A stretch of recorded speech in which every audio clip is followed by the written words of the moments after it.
आज इस वीडियो में आप बकरियों के जनने से संबंधित, बकरियों के जनने से पहले, जनने के समय और जनने के बाद किन-किन सावधानियों को रखना है, आप विस्तार से इस वीडियो में देखेंगे।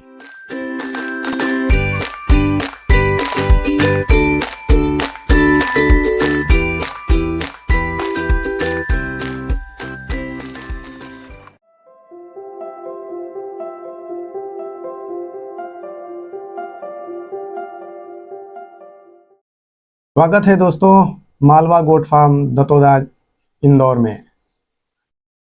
जैसा कि मैंने पिछले वीडियो में आपसे कहा था कि चूँकि बकरियों के जनने का समय आ गया है तो अगला जो मेरा वीडियो होगा वो बकरियों के जनने से संबंधित होगा। तो दोस्तों आज इस वीडियो में आप बकरियों के जनने से संबंधित, बकरियों के जनने से पहले, जनने के समय और जनने के बाद किन किन सावधानियों को रखना है, आप विस्तार से इस वीडियो में देखेंगे। दोस्तों बकरी का गर्भकाल 5 महीने का होता है, लगभग 150 दिन। ये बड़ी बकरियों में 150 से 155 दिन और छोटी बकरियों में 140 दिन, लगभग 4 महीना 20 दिन। ये तो होता है उनका गर्भकाल। दोस्तों वैसे देखा जाए तो गर्भधारण से ही बकरियों के खाने पीने और उनके रख रखाव की व्यवस्था सुनिश्चित की जानी चाहिए कि जो उसके गर्भ में बच्चा जो पल रहा है वो उसको सही पोषण मिले।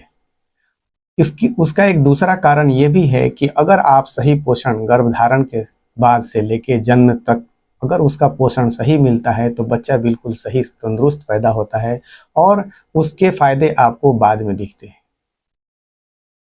दोस्तों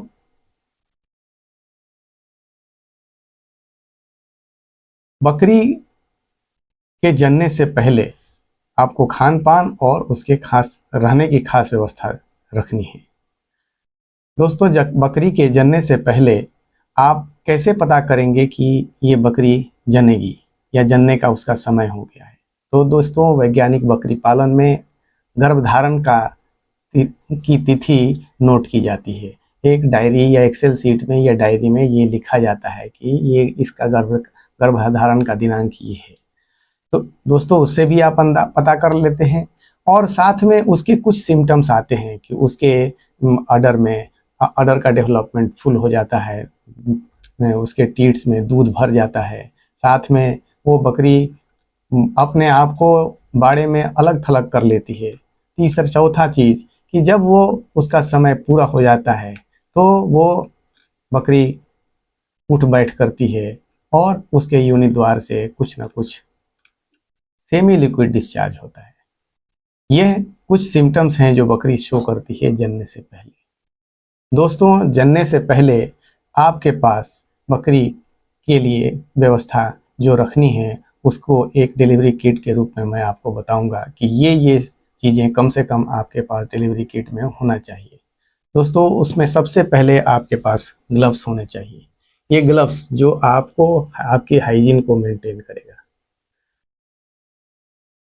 जैसे ही आपको बकरी जनने की पोजीशन में आती है, ऐसा लगता है कि अब ये इसका समय पूरा हो गया और जनेगी, तो उसको बाड़े से अलग करके आप एक एकांत और शांत जगह पर ले जाएं। एक और विशेष बात का ध्यान रखें कि बकरी जब जनने के समय तो जो भी आपका मेन केयर टेकर है, जो देखभाल करता है, खिलाता है, वही आदमी उसके पास रहे, कोई अनजान आदमी उसके पास ना रहे।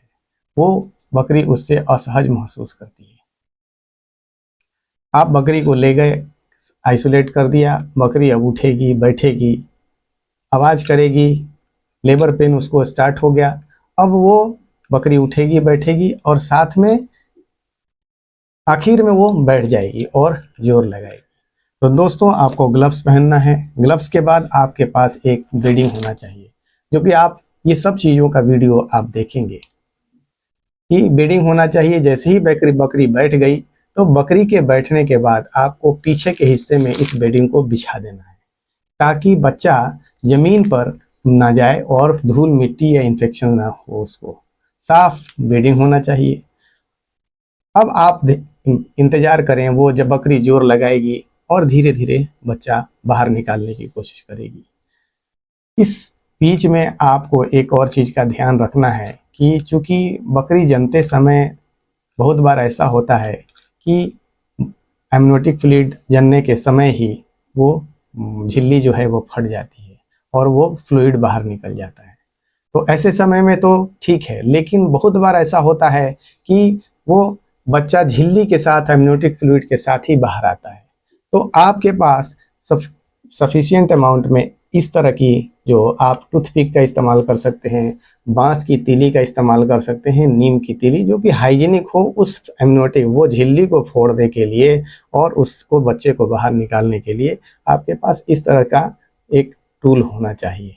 वो ये तीनों चारों चीज़ों में से आप कोई भी चीज़ एक हो जो कि आप उसको फोड़ के उसको पंचर करके आप बच्चे को बाहर निकाल सकें। जैसे ही बच्चा बाहर आता है, आपने उसको पंचर किया, पंचर करने के बाद आपके पास सफिशिएंट अमाउंट में बेहतरीन, भले पुराने ही हो लेकिन धुले हुए हाइजीनिक कपड़े होने चाहिए आपके पास, जो कि बच्चा जैसे ही बाहर आता है, बाहर आते ही आपको उसके मुंह को और नाक को साफ करना है। मुंह और नाक को साफ करें, इसलिए कि जैसे ही वो बच्चा जब बाहर आता है तो पूरा सिस्टम उसका एक्टिव होता है, वो सांस लेता है और उसके बाद उसका दिल धड़कना, इंडिपेंडेंट हर फंक्शन उसका स्टार्ट होता है उसके बाहर आने के बाद। बाहर आने के बाद वो पहली बार एक आवाज लगाता है, चिल्लाता है, और वही चिल्लाना उसके सारे सिस्टम को एक्टिवेट कर देता है।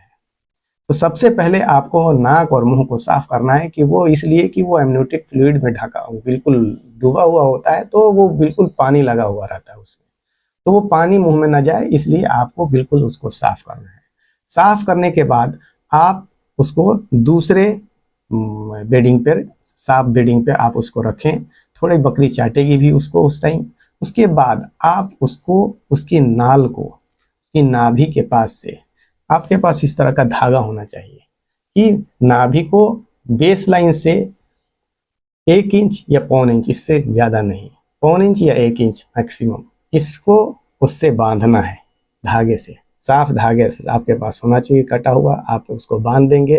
बांधने के बाद आप फ्रेश ब्लेड से, कोई भी ब्लेड हो, आप उस फ्रेश ब्लेड से उसको जहां बांधा है आपने उससे ½ इंच हट के नीचे के तरफ, बेस लाइन से अब 1.5 इंच हो गया, उसको आप काट देंगे फ्रेश ब्लेड से। काटने के बाद आप बीटाडीन का स्प्रे करेंगे उसके ऊपर। दोस्तों, इस बीच में ये मैं बताता चलूं कि यहाँ पर बहुत सारे प्रोडक्ट्स होंगे आपके सामने जो दिख रहे होंगे, मैं किसी कंपनी का प्रचार नहीं कर रहा, मैं तो ये जो अपने यूज़ में लाता हूँ मैं वही आपको बता रहा हूँ। आप इसके अलावा किसी और चीज़ को भी इस्तेमाल कर सकते हैं। ये बीटाडीन है, बीटाडीन 10% इन वॉल्यूम आता है। बाकी बाजार में और दूसरे भी प्रोडक्ट्स आते हैं, वो बराबर को तो बोलते हैं लेकिन होता नहीं है। ये 10% होता है, सिप्लाडीन आता है 5%। दोस्तों, इसके रिजल्ट आउटस्टैंडिंग है, इस वजह से मैं इसको इस्तेमाल करता हूँ। आप कोई और दूसरा प्रोडक्ट भी इस्तेमाल कर सकते हैं। आपने उसकी नाभि पे उसको स्प्रे कर दिया, नाभि पर स्प्रे करने के बाद अब आपके पास एक इस तरह का कैरेट होना चाहिए कि इस कैरेट में आप उसको बच्चे को रखेंगे। तो बच्चे को रखने से पहले कैरेट के अंदर एक जूट का बोरा होना चाहिए, जो आप उसको उसके अंदर अच्छे से बिछाकर और फिर उसके बाद उसको रखेंगे। बच्चे को रख दिया आपने, और बच्चे को रखने के बाद इसी तरह का एक जूट का बोरा हो, जो कि उसके पैर को, खुर को थोड़ा सा बहुत स्मूथली धीरे धीरे उसको घिसना है। उससे क्या होता है कि उसका खुर बहुत तेजी से नहीं बढ़ता है। ये आपने बच्चे को कैरेट में रख दिया। अब कैरेट को माँ के सामने रख दीजिए, थोड़ा उसको चाटेगी। चाटने के बाद इसके चाटने से ही उनकी आइडेंटिटी इस्टेब्लिश होती है और वो पहचान पाती है माँ बच्चे को और बच्चा माँ को पहचान पाता है। उसके बाद अब बकरी, अगर दूसरा बच्चा होगा तो वो 2 से 5 मिनट 10 मिनट के अंदर दूसरा बच्चा पैदा होगा। नहीं तो आपको फिर क्या है कि ये हम इंट्रायूटेराइन क्लीनर जो है कि एक्सापार का इस्तेमाल करते हैं। बाजार में और भी दूसरे यूट्रोटोन और भी दूसरे प्रोडक्ट आते हैं 10 तरह के, आप उनका फिर से किसी को भी इस्तेमाल कर सकते हैं। इसके रिजल्ट अच्छे हैं, मैं इसको इस्तेमाल करता हूँ। आप इसको 20 से 25 ml पिला दीजिए। इसके पिलाने का फ़ायदा ये है कि एक तो यूटेराइन प्लेसेंटा का रिमूवल आसानी से हो जाता है। आधे घंटे से लेकर 2 घंटे के बीच में नॉर्मली प्लेसेंटा डिस्चार्ज कर देती है बकरी। और ये कम से कम 8 दिन तक आपको पर डे डेली 20 से 25 ml पिलाएं। ये क्या है कि रेस्टोरेटिव एटीट्यूड भी होता है इसके अंदर, कि ये क्या है, ये जो यूटेरस होता है उसको उसके को रिस्टोर करने में मदद करता है। उसके बाद दोस्तों आपके पास टोपिक्योर प्लस प्लस होना चाहिए। ये जैसे ही बकरी बच्चा जनती है और एमनियोटिक फ्लूइड बाहर आता है, तो बकरी जब बैठी रहती है तो इस एमनियोटिक फ्लूइड में पीछे का हिस्सा गीला हो जाता है और उससे फिर उसके साथ मिट्टी चिपक जाती है, उसके अडर में भी और उसके पिछले हिस्से में भी, थाइज में और भी दूसरे हिस्सों में। तो दोस्तों मक्खियाँ बैठती हैं, उसको आप बेहतर है कि पानी से धो लें। पीछे के पूरे हिस्से को बकरी जब जन गई आप उसको धो लें। धोने के बाद आप जब बकरी जनती है तो बकरी के जनने के 3 दिन से लेकर 8 दिन तक उसके योनि द्वार से कुछ न कुछ लिक्विड डिस्चार्ज होता रहता है और ये इन्फेक्शन का एक कारण बन सकता है। उस इन्फेक्शन को रोकने के लिए हम ये टोपिक्योर प्लस प्लस का इस्तेमाल करते हैं, जिससे मक्खियाँ और दूसरे जो बैक्टीरियल इन्फेक्शन नहीं होते हैं।